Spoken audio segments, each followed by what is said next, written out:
What are you feeling at the moment when you win National Boxing Champion? I felt like the king. I felt like the king for a day. With this incumbent Trump administration, what policy or set of plans or maybe cabinet picks are you most excited about? You know, I think like most American families, I think the one thing that really stands out to me is make America healthy again. We want to know what got you involved in the Republican Party. Why are you passionate about Trump? Where do I begin? I can tell you one thing. I'm passionate about the country that I live in. I love this nation, first of all, but even more so,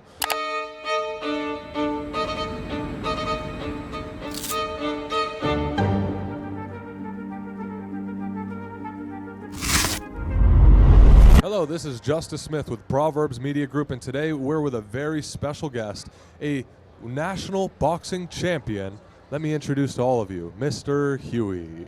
yes, sir. How you doing, Justice? Thank you so much for having me here today, man. You know, Proverbs Media Group, when I saw the name, you know, it immediately made me think of my little girl, Sarah, because we always pray Proverbs 22:6 over her. We always say to train up a child in the way that she would go. When she's old, she will not depart from it. So, yeah, you guys have me hooked at Proverbs, and I love all your work. I'm a big fan, Justice. Thank you very much. Thank you, man. And you're a legend, too. It's really a pleasure to have you here.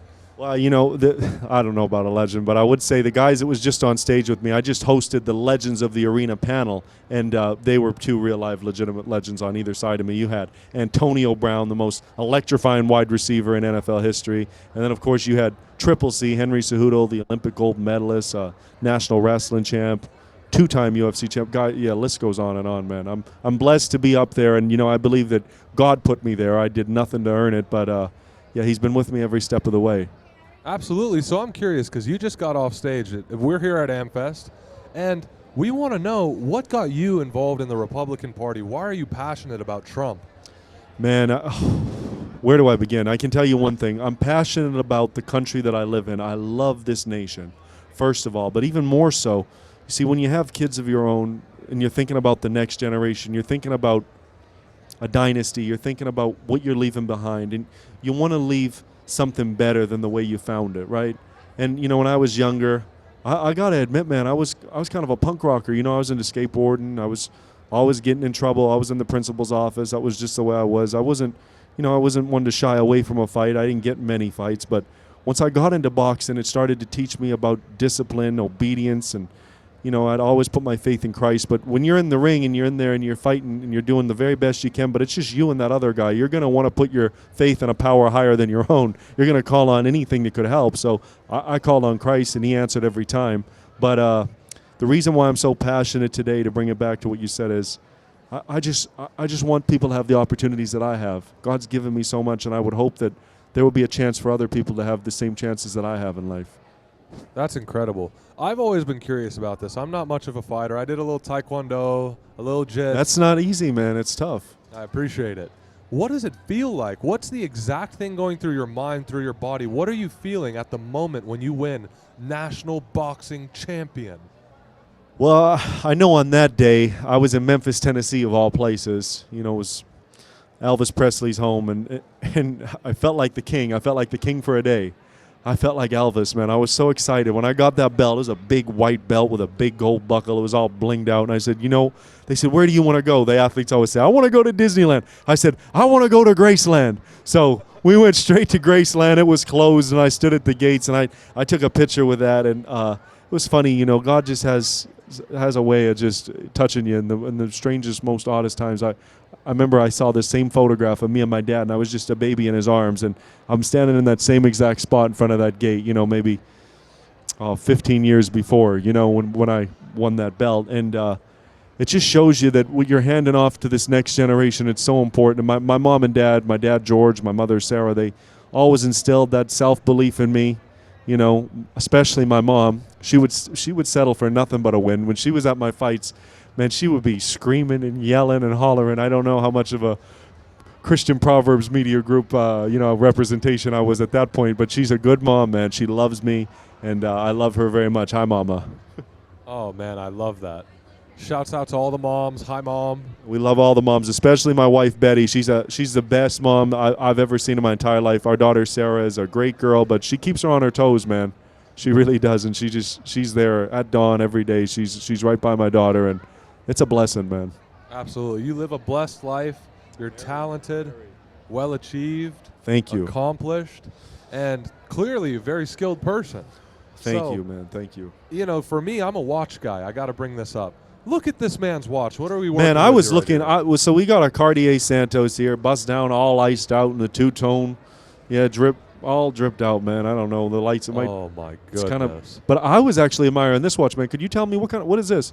We have a Philip Plein on. Oh, Philip Plein. You know, man, I love this guy. In fact, let me see that again. Yeah. Man, this takes me, as I'm seeing this takes me back to a very memorable day for me.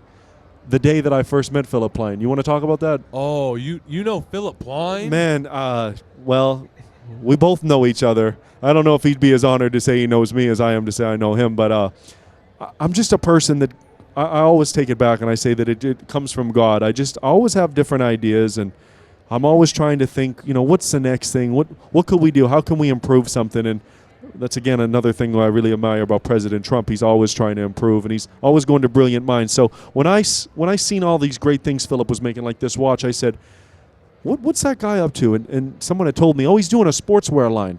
I said, he's doing a sportswear line. Huh. And he's a luxury brand. It's a luxurious watch that you're wearing. I said, that makes me think of one person. So in faith, I went right to Las Vegas, jumped on a plane, flew, went to this convention, kicked down the door where he was at, and I said, hey, yo, Philip, I got to talk to you. I need you to do a collaboration with Floyd Money Mayweather. Fast forward about I don't know, it was a matter of months later, man. Philip said, well, I don't need Floyd Mayweather because I'm already doing something with Conor McGregor. And I said, well, that wouldn't be bad if it wasn't for the fact that my boy Floyd is going to whoop him. And well, Philip was glad that he did the deal with Floyd because Floyd naturally did whoop Conor. He whooped him 2 ways and twice on a Sunday, and it was cool, man. They created all this really great gear, and I'm not one for all the glory, but when I went to the store on that night and Floyd and Philip was giving us our track suits, that we were wearing to the fight, Philip he looked at me and he said, "Hey Huey, I don't forget. None of this would have ever happened if it wasn't for you. This was your idea. You were the one that told me to do this collaboration with Floyd." So naturally, he went to my beautiful wife, and he said, you just pick out whatever you want in here. You take the whole store with you if you want. And I'm embarrassed to say she obviously took more than her fair share. But Philip's a very gracious guy. He's very giving. He's very kind. Shout out Philip Plein. Shout out Money Mayweather. I love you, Floyd, and I appreciate you, Philip. You're good people. Wow. That blew my mind. I could have never guessed that. He's a good friend. That's amazing. Really amazing. I want to switch it up a little bit. Let's take it somewhere a little crazy. Okay. What's your favorite conspiracy theory? Well, my current favorite conspiracy theory is that people are trying to say that these drone things, man, that they ain't a big deal. That's a conspiracy in of itself. How is this not a big deal? You see, 10 years ago, if people would have been saying there's just these random flying saucer things coming down and they're recording people, but don't worry, it ain't a big deal, you'd say, wait, what are you talking about? How did this even happen? It's like technology is so evolving right now, Justus. It's just moving at such a rapid pace that we can't even keep up with it. And with all this AI integration, I wonder when we look at this iPhone and we know it's listening to us, and it's a shame because, we're trapped with these things. We can't do anything. We can't even live a normal existence without basically having our cell phone nearby at all times. And yet here it is taking and utilizing all this personal information. And then you got drones flying around with easily could have facial recognition software. They know everything about you. They know where you are. They know what you look like. And I think this is going to be a great opportunity for President Trump to really utilize this friendship that he's built with Elon Musk to the average American's advantage. A lot of things are going to be happening whether we like it or not. There's already been these humanoid robots that were just debuted a few weeks ago. Elon was touting and showing how they can do complex tasks like fold laundry and walk the dog and basically, I'd say drive a car, but the cars drive themselves. You don't even need them to drive the car. So maybe, at this point, can we get them to cook as a good hot meal? That wouldn't be bad. But I don't know, man. It's just like they've come up with an idea for everything, and I worry that these AI things are coming up with their own ideas. See, as we're trying to make our lives easier, I worry that this AI stuff is just going to, at some point, how complex would the concept be to say a humanoid robot, if it can fold laundry, can it pull the trigger on a gun, Justus? I think we know the answer is yes.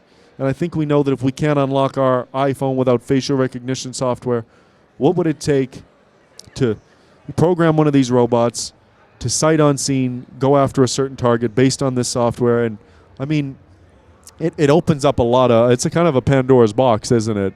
You talk about conspiracy. I might have went too far with that one. No, I really like where you're heading with this. It's an inevitable slippery slope where what you're seeing is this rapid progression of technology. It's getting ever faster, ever more complex.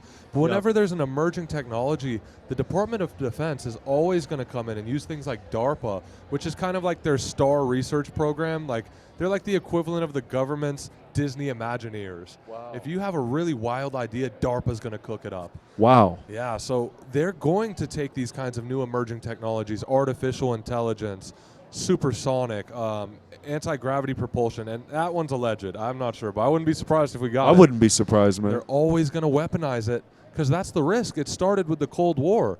After World War II, when the Nazis lost all of their documents to the Americans and Russians and we started going through the files, realizing they had a treasure trove of all kinds of technology, we said, the Russians are going to start cooking this stuff up and they're going to have this on us. We need to do everything before them. Yeah, be first. Just like they say in boxing, be first. That's kind of, that. To be honest, it's not a bad philosophy.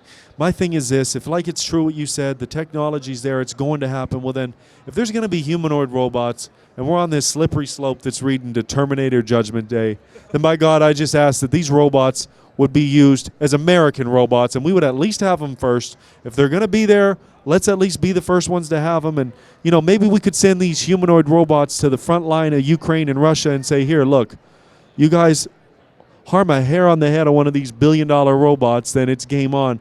Put them in as a peacemaker. I hate to see America having to be the world's task force, the world's peace force. But you know what? When you think about the loss of real innocent lives and the potential of maybe conflict being managed in a different way, perhaps by using these humanoid robots to our full advantage, perhaps we could have a team of sort of super Iron Man type robots that can come in there and they can maybe solve some conflicts for us, save some of our lives, man. Save these people. They got kids at home, and God bless our troops, man. That's really one thing I want to say. I want to say, especially at Christmas, thank you to everyone who served in our armed forces. Thank you.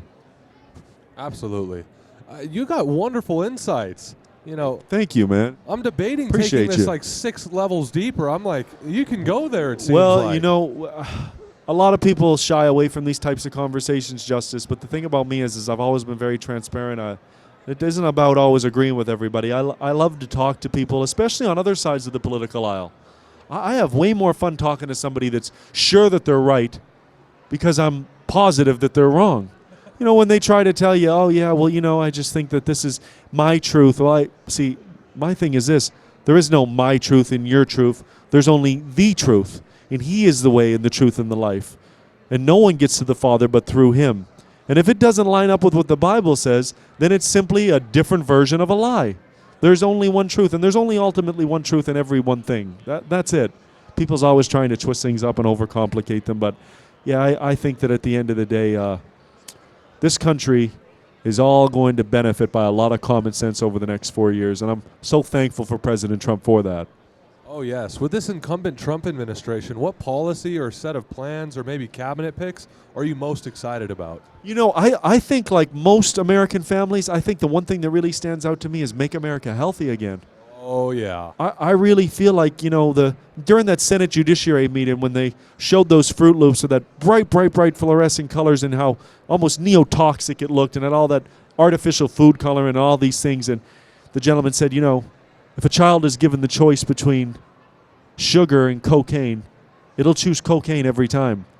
There's so much harmful stuff in all this processed food. And whoever put it there, I don't care how it got there, we want it out. I don't care about how, look, I'll take my Fruit Loops a dull color, okay, if that's what it's all about. I mean, what are we doing here, man? We're trying to look good as opposed to actually being good. See, that's the problem with this country. We've gone far too long being comfortable and complacent with looking good as opposed to actually being good. To me, it's results that matter. That's one thing I learned in boxing. It don't matter how you look. It don't matter if a kid comes in there with holes in his shoes, the beat old pair of gloves, barely just took the bus to come in there, and you got another guy with all the most expensive equipment in the world. I'll tell you what, I've had too many times have I seen that kid come in there that's hungry, and at the end of the day, it's the truth that really matters. And it all comes out in the ring. That's one thing I learned about the political world. It's a lot like boxing, you know. It's a fight, but the truth always, the cream rises to the top, don't it? True champion, you can't keep him down. Just like when President Trump was face down on that stage in Butler, PA, and we all feared for the worst, man. He showed that resilience and that heart of a champion. And when he rose up and the first word that come out of his mouth, what was it, Justus? Fight. Fight, fight, fight. Yeah, man, that's what I love. That's what I love about that guy. He's incredible, man. Oh, man. Brother, you're awesome. I appreciate you, man. You're awesome, too. I've really had a great time talking with you today.